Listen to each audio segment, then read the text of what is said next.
Hey everyone, welcome to the podcast. It is Monday, August 29th, 2022. Today on the podcast, I'll be talking back to the Sunday Talking Heads on CBS Face the Nation, where former acting CIA director Mike Morell discusses the fact that a sitting president can declassify any documents he chooses when discussing the redacted affidavit that led to the FBI raid on Mar-a-Lago.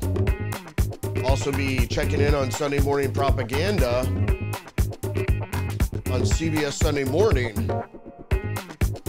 where correspondent David Pogue talks about smartwatches that continually monitor your health and that they're a surveillance tool and not necessarily a device to give you alerts about medical problems. And I'll be tearing into the Sunday New York Times, all coming up on this Monday, where we have a bit of a Sunday review.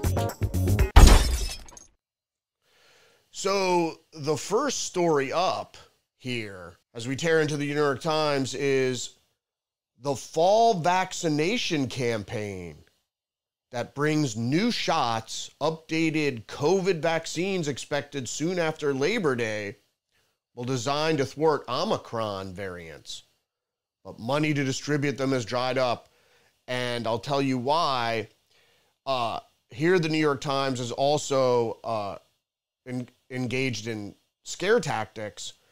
And as I mentioned previously, we all know that COVID-2 is in its endemic stage now, so it's going to be recurring every flu season. After all, coronavirus is a common cold. So they talk here in this article by Benjamin Mueller about how states are not voting for continued funding for a pandemic that's over.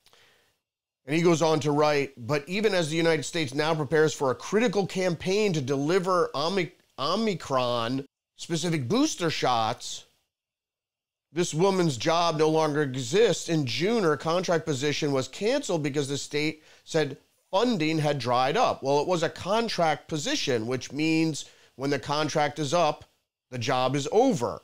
At the very moment a better coronavirus vaccine is expected to finally become available, America's vaccination program is feeling the effects of a long period of retreat because people have learned that the coronavirus is a common cold and it will sometimes develop, or the people infected with the coronavirus and COVID-2 specifically will sometimes develop SARS.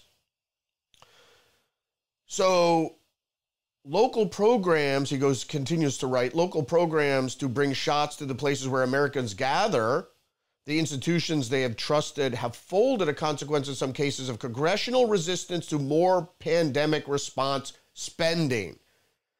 So conservatives don't want to spend more, don't want the government to spend more on a pandemic that's over. Rightly so. And particularly on a coronavirus or a COVID-2 vaccine that has limited effect and can pose dangers of its own. So moving on to the next article here from the New York Times, conspiracy theories. How much funding for the IRS, how more funding for the IRS became a political firestorm. And we just talked about spending. So being conservative means you want to conserve spending. That's what a conservative is. So the New York Times tries to paint it as it's a political firestorm because Republicans or conservatives don't want to spend. Just like in the last article. Of course they don't, because that's the nature of their political platform. And their policymaking is around spending, and the Democrats are just the opposite. A liberal spender wants the government to spend more money. So why this is a political firestorm But one of the reasons is in part, and this is an article here by German Lopez, in part, Republicans recognize that the law's biggest problem, and they're talking about the retooled bill that was dubbed the Inflation Reduction Act, which it didn't really reduce inflation at all. But they're talking about that bill because in that bill, there was an $80 billion add-on to for the IRS for increased enforcement. And they talk about this a little bit. But in part, Republicans recognize that the law's biggest elements, money, spending for climate and health care, are popular. To whom? To their base, to the Democratic base, not the Republican base. Republicans, it's not popular. Spending isn't popular with conservatives, and money for climate and health care is unlikely popular with Republicans. There is a reduction for pharmaceutical drugs. It's a stipend or a subsidy for people that are on medication. But if people don't take medication, how does that help? So it's a give back to the pharmaceutical industry. But excuse me for digressing. So the Republicans say that the New York Times mischaracterizes, the Republicans recognize the law's biggest elements are popular, money and spending for climate, which aren't. So they're seeking other ways to criticize the legislation, including through conspiracy theories about the IRS. The opposition is also part of an older ideological debate. Republican lawmakers tend to favor lower taxes. It's actually conservatives tend to favor lower taxes, particularly for wealthy Americans. Not particularly, but across the board, as they often talk about. I don't think I've never heard Republicans say, we want tax cuts just for the rich. Sometimes it ends up that way because the people that are backing politicians usually have money. They have achieved that by cutting tax rates, but they also have done so by blocking more funding for the IRS in an effort, this is a mischaracterization here, in an effort to stop the agency from aggressively collecting taxes. Conservatives don't like spending. So whether it's on the IRS or any other government agency. So it is in an effort to stop the agency from aggressively collecting taxes. The IRS's job is to aggressively collect taxes. It's not a conspiracy theory that Republicans don't want to spend money or conservatives don't want to spend money. That's not a conspiracy theory. And rich people or people in general that move money around, that have some sort of wealth or business transactions, and as we saw, it was used as a political tool under the Obama administration to go after conservatives, particularly conservatives that wanted to start, their own non-for-profit agency that for raising funds for political candidates or whatever. So they particularly went after that, but they went after conservative businesses as well. And that's no surprise. So it's not really it's not conspiracy theories about the Internal Revenue Service. The truth about the bill is it's $80 billion for IRS enforcement. Whether that works out to 90,000 additional agents, we don't know. But it will, the IRS certainly will take that money and go after opponents of the Biden administration and opponents of the DNC in particularly.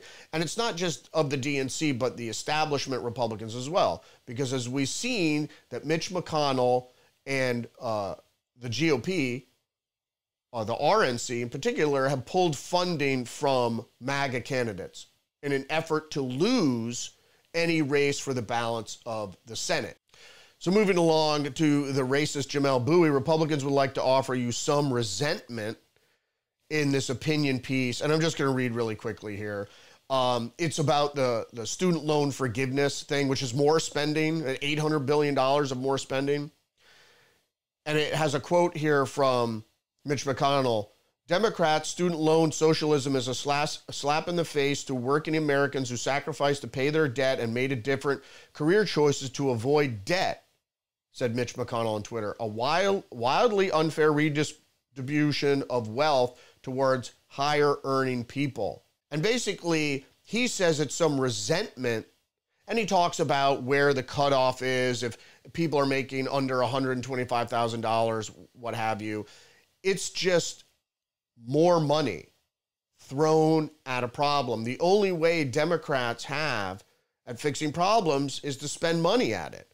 And this is proven wrong in the past. But everybody's against this bill because it isn't fair. It isn't just.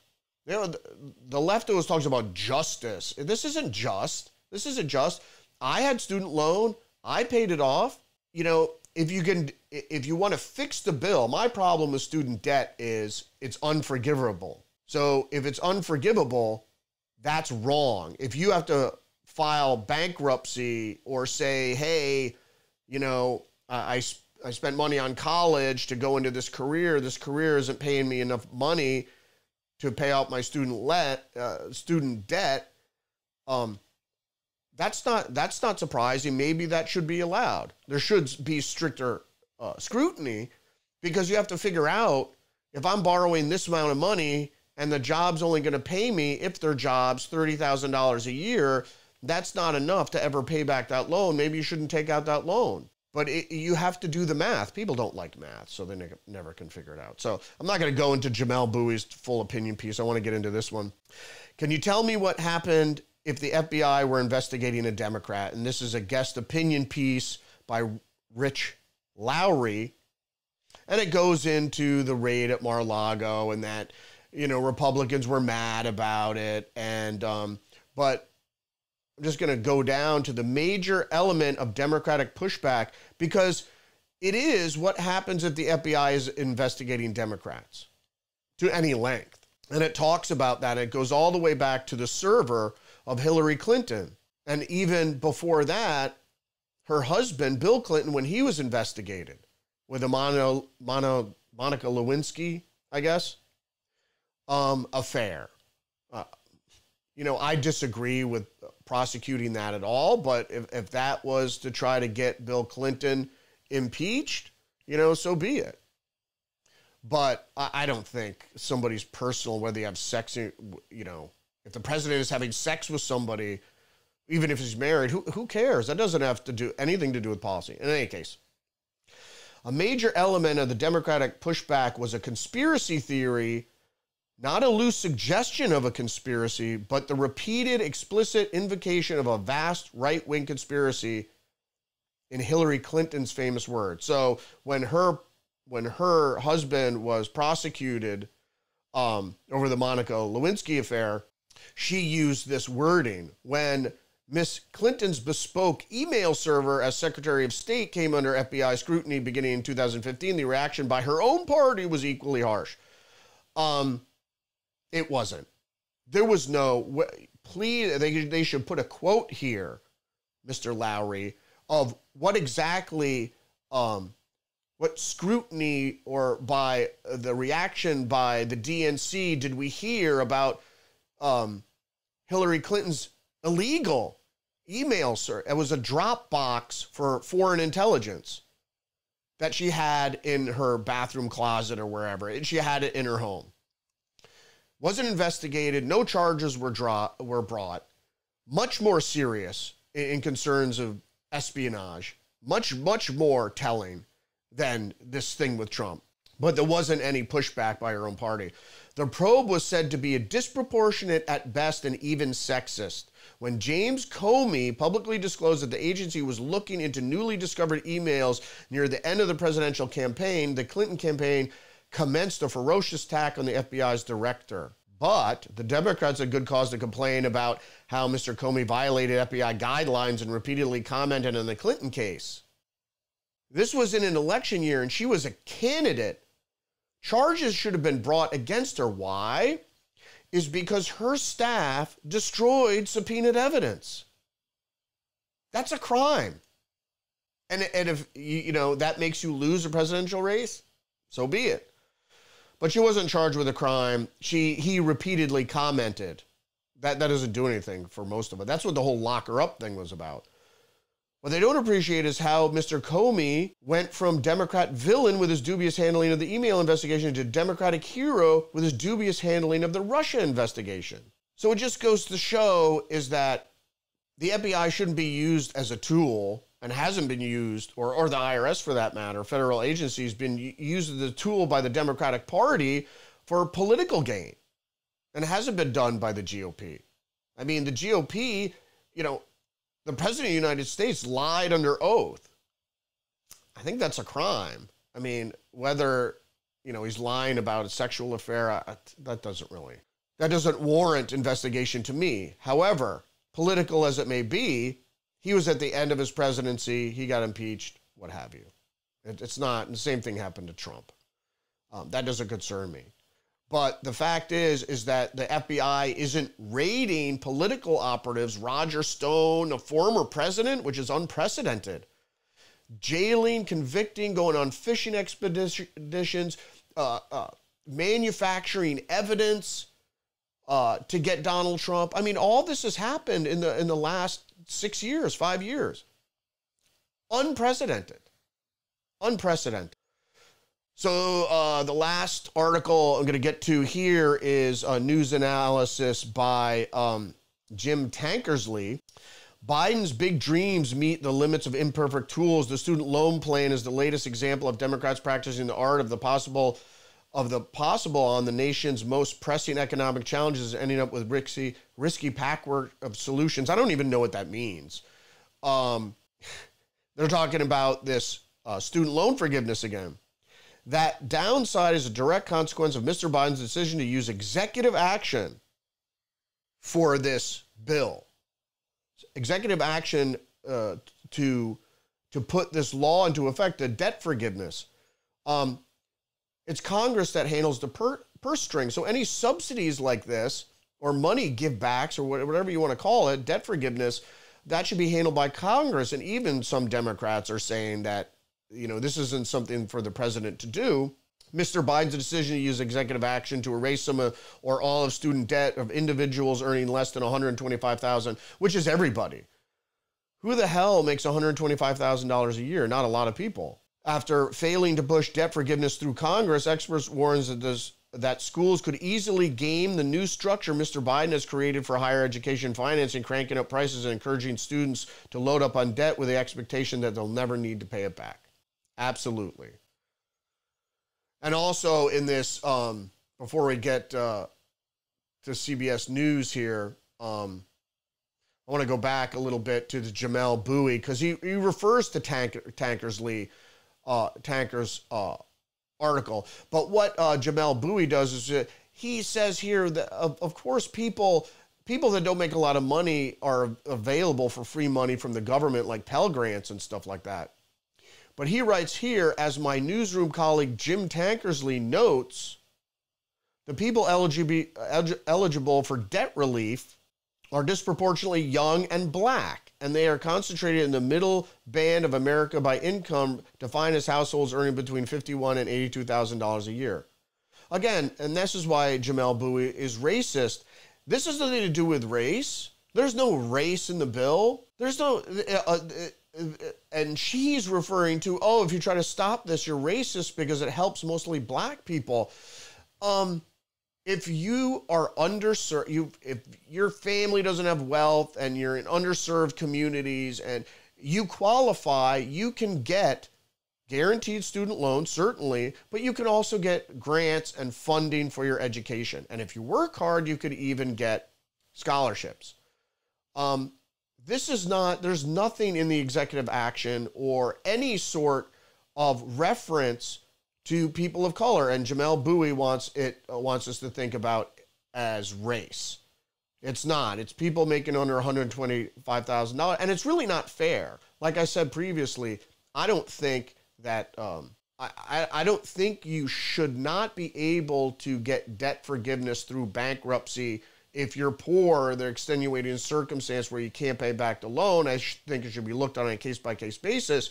But I don't think free money giveaways, like the Biden administration has been doing now for over 2 years, tracking up, it's almost $7 or $8 trillion now of spending, that how this helps. This only debases the currency and ruins the economy. Money giveaways only help the donor class for the most part, and it does not going to help. I mean, Jamel Bowie paid back his student loan, maybe. You know, he got to go to school. Well, you know, I don't understand is if you want to go to school and you want to work hard, you can make something of yourself. There shouldn't be debt forgiveness, certainly in this kind of instance through executive action. It's just ridiculous. So let's get to CBS News here. If people didn't know, Micah Morell was a former acting director for the CIA, so he's a spook. I always say this about people with alliterative names. I don't know if that's his real name. I don't know what the story with this guy is, but he's really creepy. He's like Crispin Glover type of weird looking. He's a weird guy. I mean, he's a weird guy. So I don't know, he's a contributor now to CBS News. But who knows if he's a Mockingbird or what the deal is with him now, if he's still working for the CIA. We'll never know for sure. But the point of this video, or I'm going to play part of this interview with Major Garrett, is that he admits that the president can declassify anything he wants, and all this dispute over record keeping is just another smear for Donald Trump to try not only to affect his presidential run by a possible indictment or hinting at an indictment, but also to sully all the MAGA candidates for the midterm and to affect the midterm. All that the Democrats have been doing for the past month or so has all been to affect the midterm. It's all political stunts. All of it. And now it's just going to crank up before the midterm. I predict more shootings. So there's going to be a gun control issue. There's going to be some abortion. Those things are going to be fired back up again. And there will be an October surprise. I think it might be an indictment of Trump. It's going to be something big. But they are not going to. The problem is with the indictment is they would have to unredact the affidavit with an indictment. So they might not do that before the election. It might be like on election day or something like that. So people are not going to go back and read the affidavit. They're just going to listen to the talking heads to see what's in it. So he might be indicted near, or this could be dragged out all the way to 2024 run. We don't know for sure, but I'm guaranteeing there's going to be some shoot-ups in the going against MAGA candidates. There's going to be a lot of stuff. And the Democrats already, they're the party for liberty, they say. It's like, it's the fascists, it's the neo-fascists. They're coming for you. They're authoritarian. They're there to take your liberty. And it's exactly what they're doing. It's the constitutionalists in the MAGA party who want to protect your liberties, not take them away. So let's listen to Major Garrett talk to the CIA spook. A sloppiness in the handling of classified documents at the White House, Human Control System, and SI, Special Intelligence. Human Control System means information from CIA spies. What? And Special Intelligence means information from technical operations of the National Security Agency. Is that at any given moment in time, there are on average 4 Americans spying for foreign intelligence services without us knowing it at the time. And those are the ones we ultimately caught. So there's a lot of spying going on in Washington, right? And if you're a foreign intelligence service and you want to target the United States government, what's the number one place you want to target? For President Biden right now when he goes back to Delaware. And Mike, this is a question that circles around this relentlessly. Is there a formalized process for a president to declassify classified information? Unfortunately not. There are statutes that allow the president to declassify information. The Supreme Court has upheld those statutes a number of times. But those statutes do not outline a step-by-step process for the president to do so. So it's murky. I also know a case from the Bush White House where President Bush declassified part of the 2002 Iraq. So presidents can do this, right? But there's an appropriate way to do it. And the appropriate way to do it is to paper it over, right? To have the president sign a document that says, I hereby declassify this information.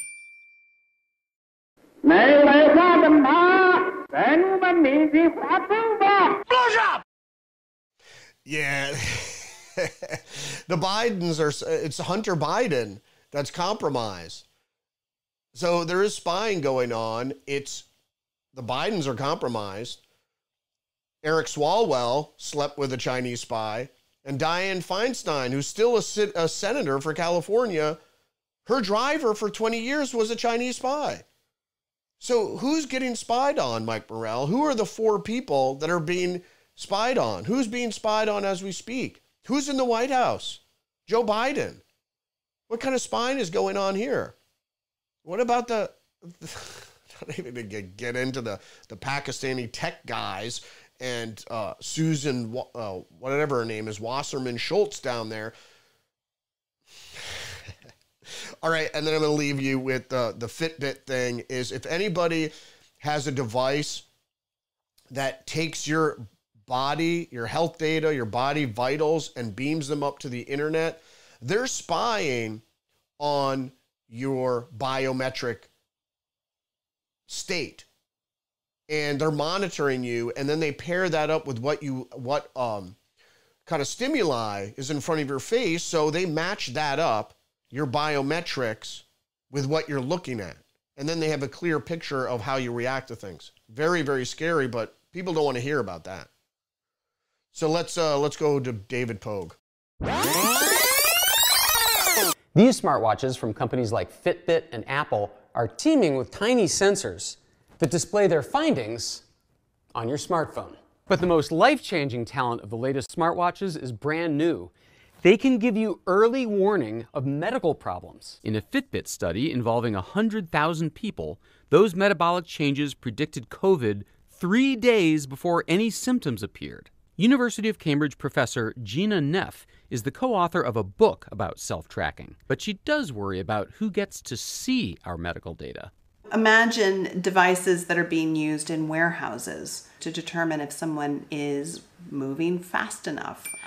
Imagine devices that you sign up for to help train you to be a safer driver, but it's instead used to raise your insurance premiums. These are scenarios that are used in companies today.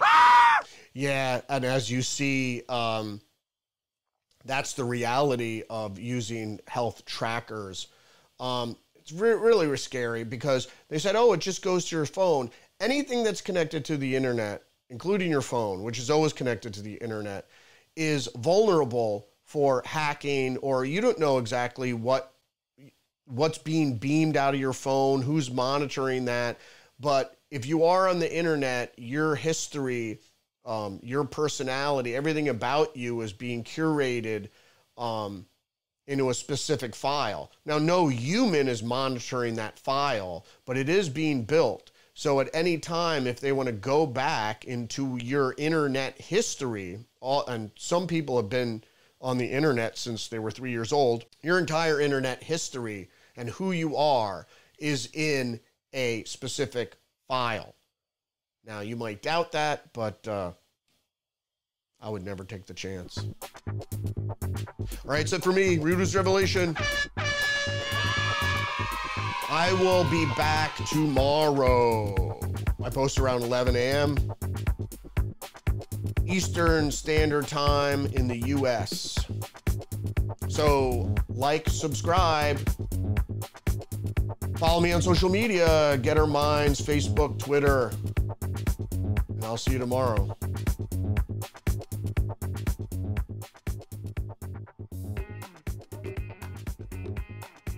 This is a conspiracy.